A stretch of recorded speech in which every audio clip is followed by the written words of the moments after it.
As you can see, the chain reaction is now spread over a longer period of time. The energy is released slowly, and the heat and radiation stay within useful limits. Atomic scientists produce slow nuclear chain reactions within the famous atomic reactor. It's really just a furnace with thick concrete walls to encase the atomic fire. Blocks of uranium serve as atomic fuel.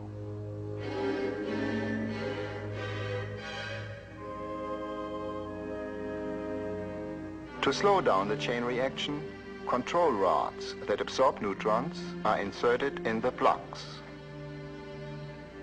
These rods act like a damper in the furnace and catch some of the flying neutrons and take them out of play. This allows fewer atoms to split and keeps the reactor burning almost endlessly at an even temperature. With the chain reaction thus under control, the mighty atom can be put to use. The heat is picked up by a liquid that is piped through the hot core of the reactor. The heated liquid is then run through a boiler where it produces an almost endless stream of hot steam. Steam for power. But there's more than heat. The atomic reactor has the magic power to make many ordinary materials radioactive. If, for example, a piece of iron is exposed to the shower of neutrons inside a reactor, the iron atoms pick up extra neutrons and become radioactive.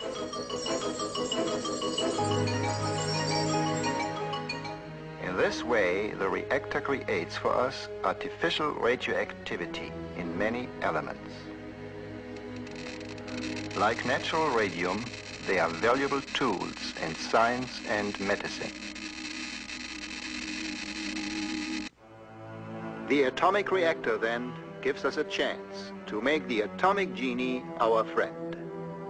He will come forth to our beckoning, and just as in the fable, he will grant us 3 wishes. The decision is ours. What should we wish for? What do we need most? Our coal and oil will not last forever. Yet we need ever more power. So, for the growth of our civilization, our first wish shall be for power. Here with my right hand I give you the magic fire of the atom. It is yours. The atomic fire is an almost endless source of heat. We can use it in power stations for producing electricity. Electric power of our modern civilization.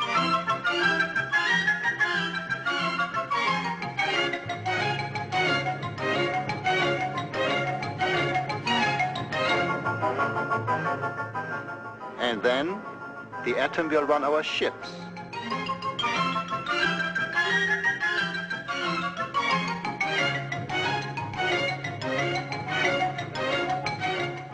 And of course, the atomic submarine already exists.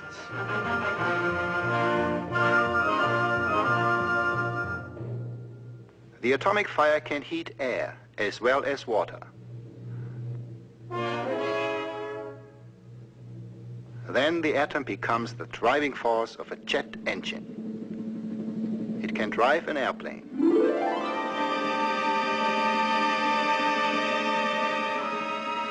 An airplane that circles the world many times without ever landing for fuel. And eventually the atom will help us to cast off the shackles of gravity and fly through the vast reaches of outer space. Here we are, burning up our coal and oil only to produce power. But now we have a new source of power. Clean, silent, plentiful. Coal and oil can now be saved for better things. We can use them for making plastics, dyes, textiles, and drugs.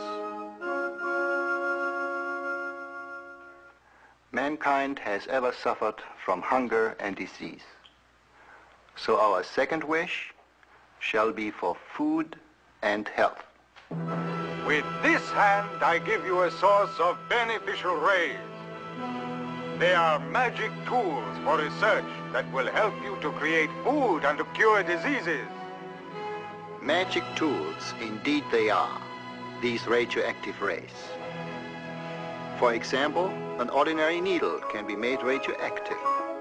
And then, if it is hidden in the proverbial haystack, it can easily be found by the rays it gives off.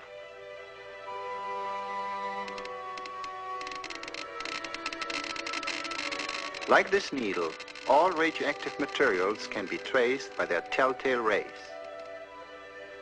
With radioactive chemicals, we can now literally watch how plants grow, and we can trace plant nourishments from soil to fruit. In this way, science will help to produce bigger and richer crops.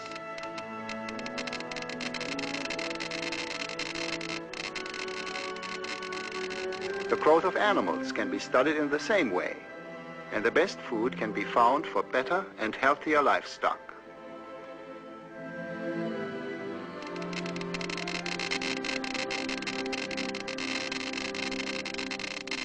So the atom creates more food for our ever-growing population. And these same rays are the tools of atomic medicine. Radioactive sodium, for example, is used for timing the flow of blood through the living human body. It is injected into the arm, and then a Geiger counter will record how long it takes to reach the heart. This is a great help in recognizing heart conditions.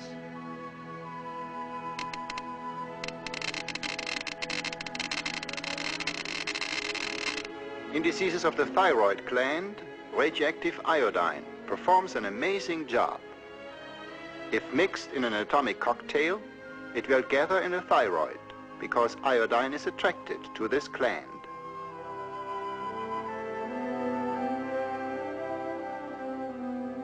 A special Geiger counter then automatically traces an accurate picture of the thyroid, showing its size and location and how fast it collects the iodine.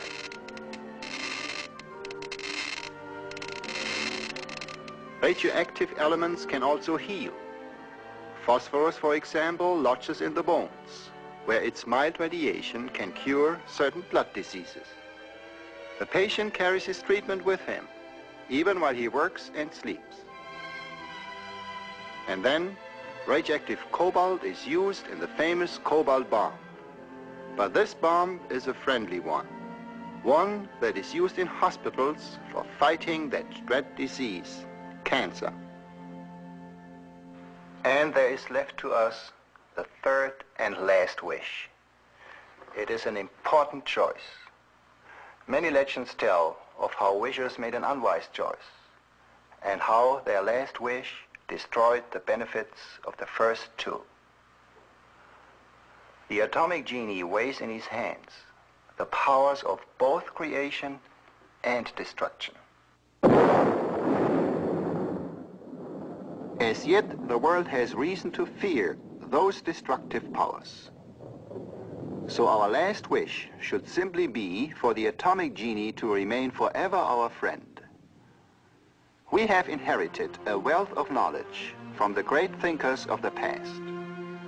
That this heritage would ever be applied towards destruction was farthest from their minds and hearts. It lies in our own hands to make wise use of the atomic treasures. Then the magic touch of the genie will spread throughout the world, and he will grant the gifts of science to all mankind.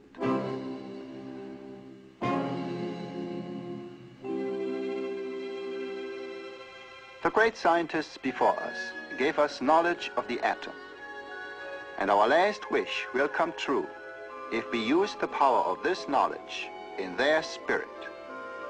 Then the atom will become truly our friend.